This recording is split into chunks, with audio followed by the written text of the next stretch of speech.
but they're going to win because the HP is way higher than mine.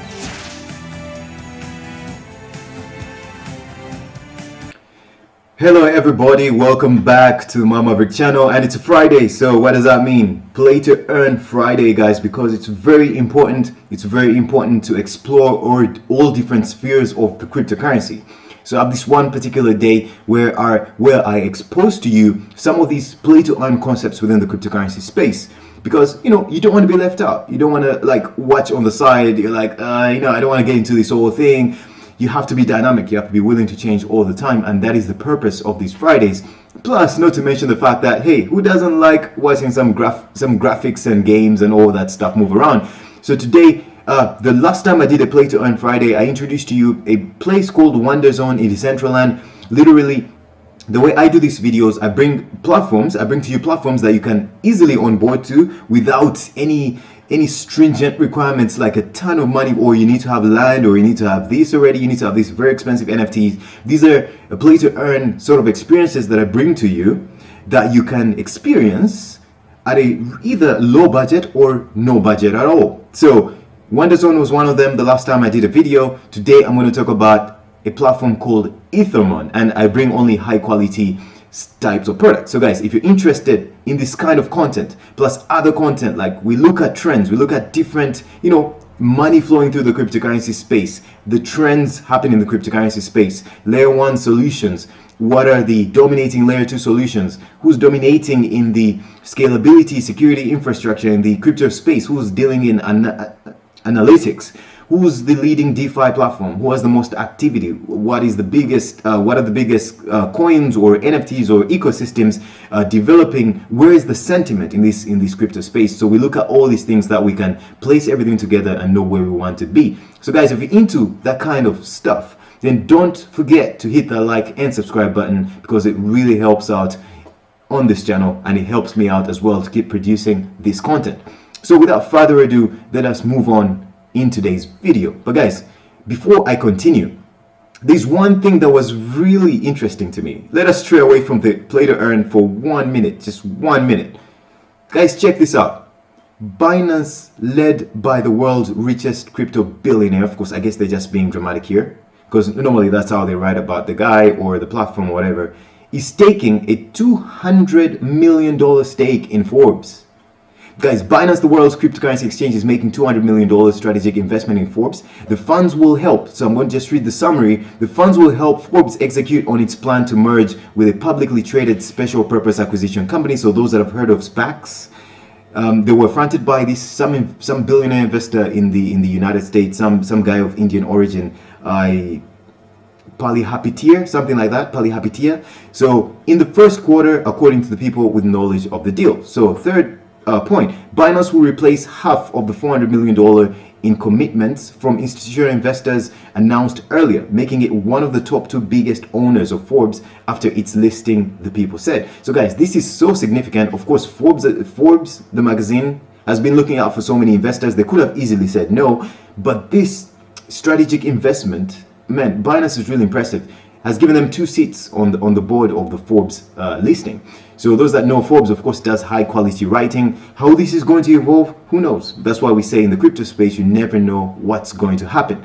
So guys, one more thing before we start the video, excuse me, MOBIX. So this is one of the ecosystems developing on the Ethereum, on the Cosmos ecosystem and Fetch.AI Ecosystem. If you want to check out their promotion, they're doing an airdrop.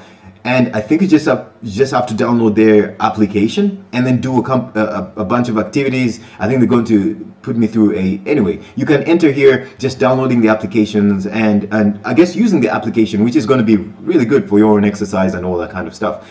Okay, we go into today's video. Look at this: domain, kingdom, phylum, class, order, family, genus, species. Okay, those that know this taxonomy listing, we're going to focus on species. So what is Ethermon, guys? When you go to the website, it looks like this. Okay, so we have Ethermon over here. When you come to the website, you can see reward wheel. So you can, I guess if you've been playing a lot, you can come to the reward wheel. You can spin it. Actually, you need, I think, about 5,000 tokens to spin it. There's somewhere where it shows. Okay, sometimes it shows, sometimes it doesn't show, but this is something you can explore. So sort of a every word. You just spin the wheel and whatever comes up comes to you. Now there's a battle part, guys. We'll cover this at the end. Okay, so keep that in check. The other thing is the market. The market, you can buy all kinds of Ethermons, okay, or we can call them species. There are all kinds of species. So any different character that you're looking at is an NFT. But guys, the amazing thing about this, when you log into this platform and form your profile and log in with your MetaMask, those are the requirements. You get in 3 free Ethermons, but these are not on the blockchain, but you can use them to battle onto this. So you don't need any entry requirements in terms of, you just need to sign up for an account. So all these characters you're seeing, they're known as species. So it's just a summary of this game. And in the market, you can buy each of these species or Ethermons, those that are listed on the Ethereum network. And we'll also note that some of the first species ever minted were on the Ethereum network, and because of that, they are known as the Genesis species. Okay, then you can also buy those species on OpenSea that are still listed on the Ethereum network. But the good thing about these guys, they've integrated the Polygon network, which is awesome, which means you can also buy Ethermons on the Polygon network, the NFTs that are minted off the Polygon network. So what happens is that the first Ethermons that were minted off the Polygon network, guys, I don't know why this is not opening, but the first Ethermons that were minted off the Polygon network are also known as the Genesis Ethermons, or we can call them species. And these are slightly less powerful than the Genesis species on Ethereum, but if you upgrade them and you make them superior, they could be more superior than the other ones. But at the same level, if equally another person made theirs as superior as yours on the Ethereum side, then chances are it will be stronger. So if you're looking to be a collector, an investor, a player, that's something you might want to look out for. And they have here a starter store. So guys, you're looking at a symbol here. This symbol is basically their symbol of these species, and it represents all the species types.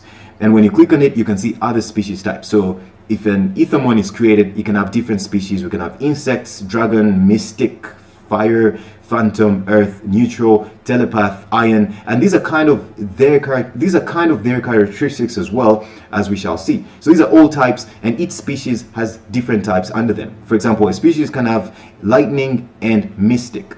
A species can have only one neutral aspect, neutral.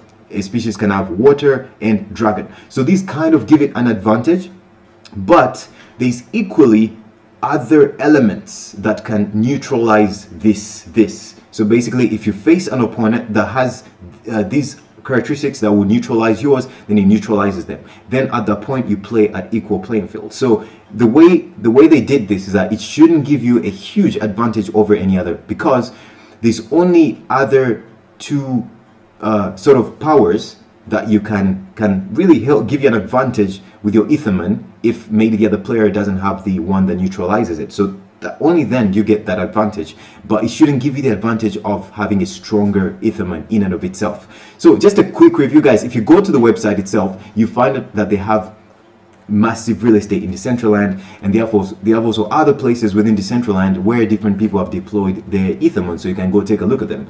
But on their their massive estate, it's not a Perso, it's a absolutely beast of an estate, guys. They don't have any Ethermons deployed here, so you ask yourself, how do you know? Guys, there's the symbol representing all the species. This estate, guys, those that do not know about Decentraland, this is worth millions of dollars. If you look at the smallest Perso in Decentraland is worth currently about $13,000, and it's about this big. The distance I'm running around, maybe about this big. Okay, try to make a square. Yeah, about this big. That's a Perso. So when you combine multiple Persos, you build what we call an estate, and this is a massive estate. Okay, so that is one thing to watch out for. So they have this massive estate in Decentraland. Those that want to check out that stuff. So guys, if you click, for example, on one of the Ethermons, it will display its name. Okay, its species, which is normally its name, and those characteristics that I told you about. So this one has water dragon. It's called the Finray GR. Finray swims against strong currents by skillfully using its tail as a rudder. So of course the whole point of this game is to battle out the other person. Okay, so we have we can read a few of the statistics here. Battle stats, you can look at your battle stats. You can look at, first of all, when you look at their instructions, of course, guys, it's a full overview of this game in case you want to dive into it. Okay, forms and how to transform. This teaches you that each species can transform. So the more you play, the more you upgrade yourself, it becomes more powerful and even more, I guess, bigger and attractive, as you can see.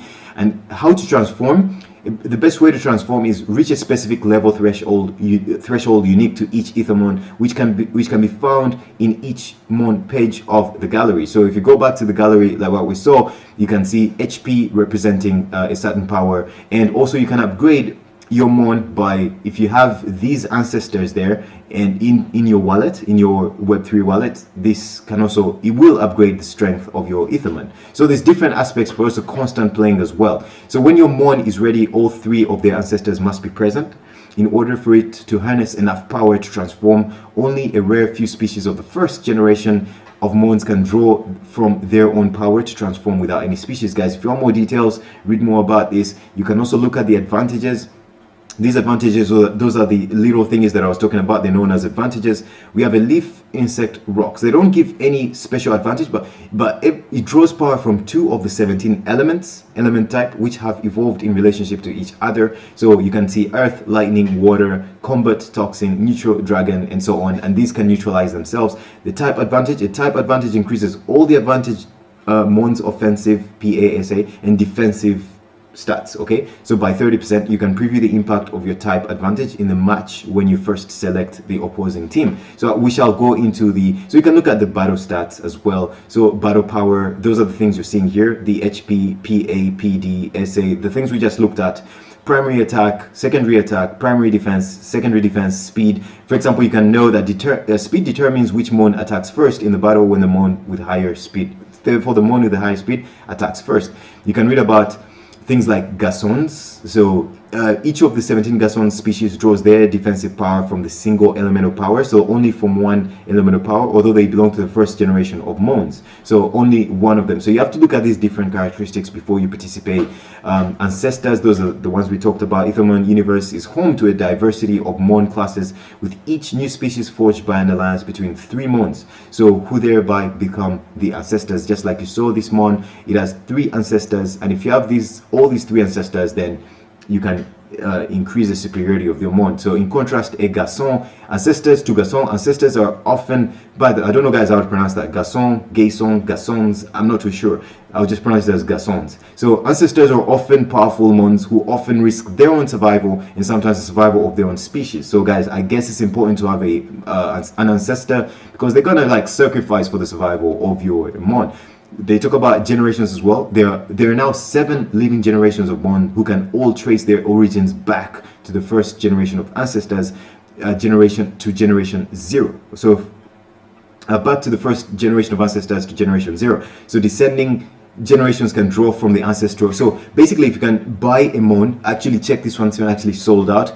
It's probably very powerful because it has a full lineage from the ancestors all the way to its class. So there are 7 living generations of mons that can trace their powers back to generation 0. You can read about the classes. Basically, there are currently 230 known mon classes, sometimes referred to as the species, ranging from common to mythic, and each with a finite supply, so limited supply. You can look at the rarity. The Gassons are only 840, common 500, uncommon 250, rare until mythic, where you have only 10 of them. So it's kind of like in the central land where you create wearables and you can create that rarity.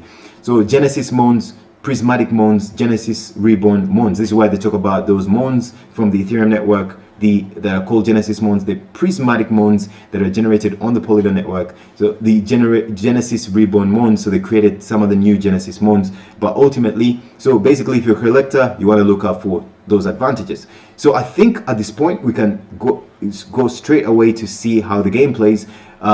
Just to basically to put this into perspective, guys. So when you log in, I said you're going to be given 3 mons for free, but they're not on the blockchain. So let me click beginner here, and you see the mons that I was given. Okay, so beginner level. Of course, guys, chances are I'm going to lose. So the way I already selected them, but when you click the level that you want to start, it asks you to it asks you to select the mons you want to battle. So they have a sword and they have a shield, so you can allocate mons for attacking and defense. I only had 3 mons, so I could only allocate them to attack, but I'm still also exploring the game, so I allocate them to attack. I created my team, and I can select an opponent. You can look at your opponent, see the different levels: level 10, level 9, level 8. So I just select this one, which means of course I'm going to lose because their mons seem extremely superior. Okay, so select opponent, you click that, and now you have them selected over there, and then you click battle, and you click the number of attacks. Let me try 5. I haven't tried 5 before, and I have 14 energy left. My energy was initially 25, it keeps reducing. Now I have 14 left. Thank goodness I have some to demonstrate on this video. Okay, so you click battle and it starts. So they had the first strike, you can see, the nice strike. But they're going to win because the HP is way higher than mine.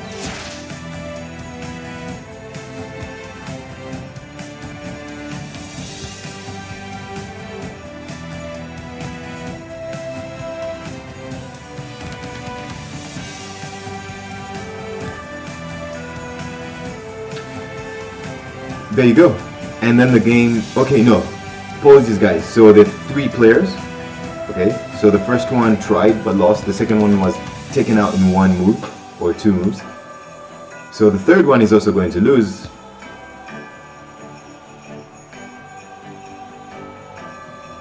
I'm defeated and the other person is victorious. So basically it's a fair game. The more you play, the more experience you earn.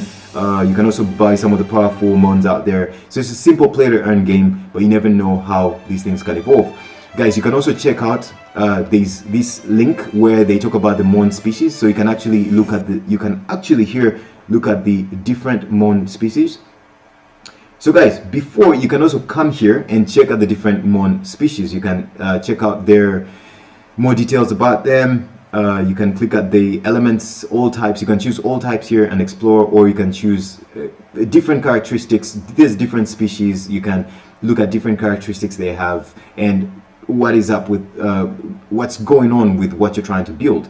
So if you want more, if you want to really be good at this game, then you have to go into these documents and read more details. In other words, how to play Ethermon in the metaverse in Decentraland, because you can actually deploy these Ethermons there, how to interact with your Ethermon, and how to find Ethermon sites so in Decentraland. So if you want to be serious about this play to earn game and do some serious damage here, then you want to get more in depth about what they're talking about here and all that, so you get an advantage. So guys, I think this is a pretty exciting game. I think it's pretty nice. It has a very low barrier to entry, almost non-existent, and I think it's an ecosystem that might be really powerful as we move forward in the blockchain ecosystem. All right guys, I hope you enjoyed. I hope you learned something, and I'll see you on the next one. Take care. Bye bye.